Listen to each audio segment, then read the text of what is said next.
करते हैं। आज हम आपको देश की सियासी खबरों से मुखातिब करवाएंगे। हमारे खास शो में हर राज्य की हर वो खबर आपको मिलती है जिससे राज्य की सियासी धुरी हिलती है। सबसे पहले शुरुआत करेंगे बांके बिहारी की नगरी की। 23 नवंबर को प्रधानमंत्री मोदी मथुरा आ रहे हैं। प्रधानमंत्री मोदी के दौरे से पहले वृंदावन में जोर शोर से इस वक्त तैयारियां चल रही है, जिसका जायजा लेने खुद मुख्यमंत्री योगी आदित्यनाथ मथुरा भी पहुंचे। खबर होगी राजस्थान से जुड़ी हुई। राजस्थान चुनाव के कई रंग देखने को मिल रहे हैं। कहीं पर पति पत्नी आमने सामने चुनाव लड़ रहे हैं तो कहीं पर जीजा साली चुनावी मैदान में उतरे हुए हैं। राजधानी दिल्ली की भी खबर होगी। आबो हवा में घुला जहर का असर अब कम होने लगा है। काला धुआं मौसम बदलने के साथ छटने लगा है। बात पंजाब की भी होगी, क्योंकि पंजाब के मोगा में पटाखों को लेकर दो पक्षों में जमकर ईंट और पत्थर चल गए, जिसके बाद इलाके में दहशत का माहौल फिलहाल पैदा हो चुका है। ये तमाम खबरें आपको बताएंगे आज की खास पेशकश में, लेकिन सबसे पहले बात करेंगे उत्तर प्रदेश की। उत्तर प्रदेश के मुख्यमंत्री योगी आदित्यनाथ आज मथुरा पहुंचे, जहां पर प्रधानमंत्री मोदी के दौरे से पहले तैयारियों का जायजा लेते हुए वो नजर आए।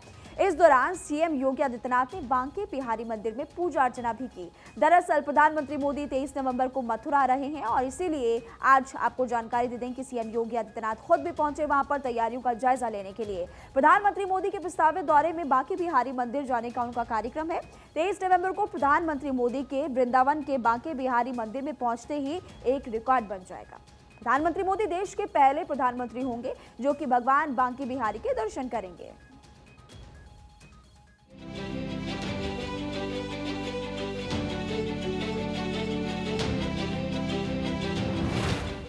बांके बिहारी की नगरी सज गई है। चारों दिशाओं में राधे राधे की गूंज, वृंदावन का भक्तिमय माहौल, बांके बिहारी के दर्शन, सीएम योगी का मथुरा में आगमन।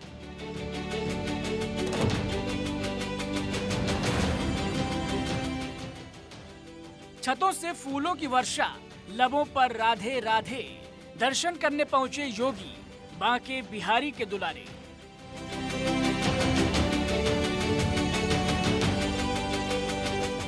वृंदावन की पावन धरती पर जब उत्तर प्रदेश के मुख्यमंत्री योगी आदित्यनाथ पहुंचे तो पूरा मथुरा एक ही नारे से गूंज उठा, देखो देखो कौन आया, भारत माँ का शेर आया।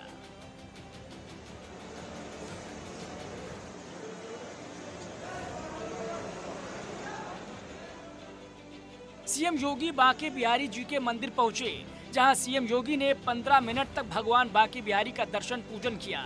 सीएम जब प्राचीन मदन मोहन मंदिर दर्शन के लिए निकले तो इस दौरान एक बच्ची गायत्री राधे राधे और जय श्री राम के नारे लगा रही थी। सीएम योगी ने रुककर उस बच्ची को दुलारा और उसका नाम पूछा।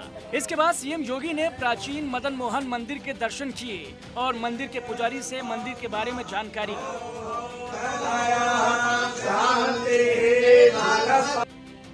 दरअसल मथुरा में 14 से 27 नवंबर तक ब्रज रज उत्सव का कार्यक्रम चल रहा है। प्रधानमंत्री नरेंद्र मोदी 23 नवंबर को मथुरा आ रहे हैं।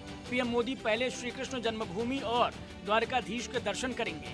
इसके बाद पीएम मोदी बांके बिहारी मंदिर में पूजा पाठ करेंगे। पीएम मोदी के दौरे को लेकर मथुरा में जोर शोर से तैयारियां चल रही हैं। इसका जायजा लेने खुद उत्तर प्रदेश के मुख्यमंत्री योगी आदित्यनाथ मथुरा पहुंचे। 23 नवंबर को मीराबाई की 525वीं जयंती के मौके पर मथुरा की सांसद और प्रसिद्ध फिल्म अभिनेत्री हेमा मालिनी मीराबाई के जन्मोत्सव पर परफॉर्म करेंगी। कहते हैं कि मीराबाई से बढ़कर भगवान श्री कृष्ण की भक्त कोई और नहीं। Bureau report, Bharat 24। प्रधानमंत्री नरेंद्र मोदी के प्रस्तावित दौरे में बांके बिहारी मंदिर जाने का कार्यक्रम है। 23 नवंबर को प्रधानमंत्री मोदी के वृंदावन के बांके बिहारी मंदिर में पहुंचते ही एक रिकॉर्ड बन जाएगा। प्रधानमंत्री मोदी देश के पहले प्रधानमंत्री होंगे जो भगवान बांके बिहारी के दर्शन करेंगे। इससे पहले कोई भी प्रधानमंत्री बांके बिहारी मंदिर दर्शन करने नहीं गया। हालांकि पंडित जवाहरलाल नेहरू वृंदावन आए थे, लेकिन वो रामकृष्ण मिशन हॉस्पिटल का उद्घाटन करने के बाद चले गए थे। अब बांके बिहारी मंदिर में राष्ट्रपति तो वक्त पर आते रहे हैं, लेकिन ये पहला मौका होगा जब देश के प्रधानमंत्री बांके बिहारी के दर्शन करने के लिए आने वाले हैं। इससे पहले प्रधानमंत्री मोदी 2 बार वृंदावन भी आ चुके हैं। देखिए, 2 बार वृंदावन प्रधानमंत्री मोदी आ चुके हैं। बांके बिहारी के दर्शन करने वाले पहले प्रधानमंत्री बनेंगे पीएम मोदी। प्रधानमंत्री मोदी 2 बार आ चुके हैं वृंदावन। आपको जानकारी हम उनके पहले वाले दौरों को दे देते हैं। पहली बार प्रधानमंत्री मोदी 22 अक्टूबर 2010 को वृंदावन आए थे। उस समय गुजरात के मुख्यमंत्री थे नरेंद्र मोदी। प्रधानमंत्री मोदी ने वरिष्ठ पत्रकार भानु प्रताप शुक्ल की स्मृति में बने शहीद संग्रहालय का उस बाबत उद्घाटन भी किया था। और दूसरी बार कब आए थे, अब आप ये जान लीजिए। 12 फरवरी 2019 को वृंदावन आए थे प्रधानमंत्री मोदी। अक्षय पात्र में आयोजित एक कार्यक्रम में हिस्सा लेने के लिए वो यहाँ पर पहुंचे थे। तो लगातार आपको प्रधानमंत्री मोदी के दौरे की जानकारी हम दे रहे हैं और अब आगे बढ़ते हैं। राजस्थान विधानसभा चुनाव की बात करेंगे। इस बार परिवारों के लोगों ने ही एक दूसरे के सामने उतरकर मुकाबला और ज्यादा रोचक बना दिया है। कई सीटें ऐसी हैं जहां पर पति पत्नी, भाभी देवर, चाचा भतीजे, चाचा भतीजी, जीजा साली आमने सामने चुनावी मैदान में ताल ठोक रहे हैं। मतलब कि राजस्थान में ज्यादातर सीटों पर सीधे तौर पर कांग्रेस और बीजेपी में सीधा मुकाबला। लेकिन इन सीटों पर रिश्तेदार की एक का दूसरे पर काफी ज्यादा भूमिका है। कह सकते हैं कि चुनौती काफी ज्यादा एक दूसरे पर बनते हुए नजर आ रही है। कौन कौन सी वो सीटें हैं अब आप जान लीजिए। झुंझुनू जिले की खेतड़ी सीट हॉट सीट बनी हुई है। यहाँ पर बीजेपी ने धर्मपाल गुर्जर को टिकट देकर प्रत्याशी बनाया तो भतीजी मनीषा बागी हो गई। अब मनीषा कांग्रेस में शामिल होकर टिकट लेकर आ गई। अब चाचा भतीजी एक दूसरे के सामने चुनावी रण में फिलहाल ताल ठोकते हुए नजर आ रहे हैं। ये तो हो गई एक सीट। दूसरी सीट की भी बात करते हैं। दांता रामगढ़ दूसरी ऐसी सीट है जहां पर चुनावी जंग में पति पत्नी आमने सामने आ गए। दोनों एक दूसरे को कड़ी चुनौती दे रहे हैं।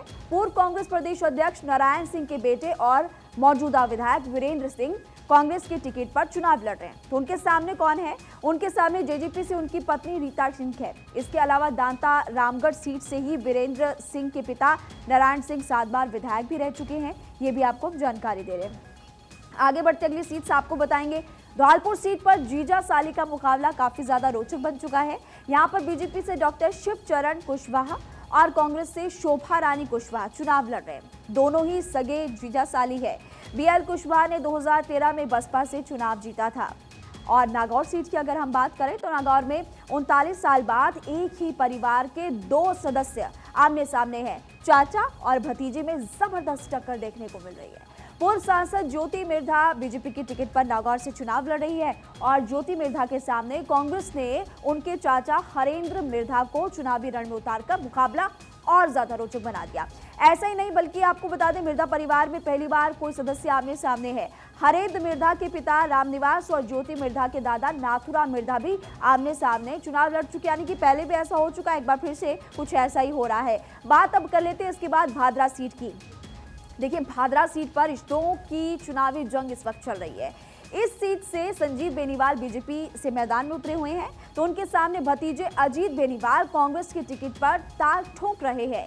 संजीव बेनीवाल 2 बार विधायक रह चुके हैं, ये भी आप जान लीजिए। अब बात सोजत सीट की करते हैं क्योंकि हम आपको लगातार जानकारी दे रहे हैं अलग अलग सीटों पर कैसे कौन कौन किसके सामने है। सोजत सीट पर रिश्तेदार चुनावी जंग में आमने सामने। कांग्रेस ने पूर्व चीफ सेक्रेटरी निरंजन आर्य को प्रत्याशी बनाया तो बीजेपी ने शोभा चौहान को मैदान में उतार दिया। अब दोनों रिश्तेदार हैं ये दोनों और आमने सामने चुनावी रण में है। राजस्थान की बस्सी विधानसभा सीट पर भी इस वक्त काफी ज्यादा चर्चाएं हो रही है। इस सीट से कांग्रेस ने लक्ष्मण मीणा को टिकट दिया तो वहीं पर भारतीय जनता पार्टी ने रिटायर्ड आईएएस चंद्रमोहन मीणा को मैदान में उतार दिया। ये पहला मौका है जब दोनों प्रमुख दलों ने पूर्व आईएएस आईपीएस आमने सामने कर दिए। साथ ही दोनों प्रत्याशियों के बीच रिश्तेदारी भी बताई जाती है। तो यहाँ पर आप देख सकते हैं कि राजस्थान का जो चुनावी रण है इस वक्त कितना ज्यादा रोचक बना हुआ है। अब देखना होगा कि 25 नवंबर को जनता किसे वोट देती है। आगे बढ़ते और बात करेंगे दिल्ली की। दिल्ली की जहरीली हवा में अब थोड़ा बहुत सा सुधार देखने को मिल रहा है। प्रदूषण की काली चादर अब धीरे धीरे छटने लगी है। दिल्ली वालों ने अब राहत की सांस लेना शुरू कर दिया है। जैसे जैसे दिल्ली की हवा बेहतर हो रही है पाबंदियां भी हटाई जा रही है। दिल्ली के ताजा हालात को लेकर हमने आपके लिए एक रिपोर्ट तैयार की है, आप वो रिपोर्ट देखिए।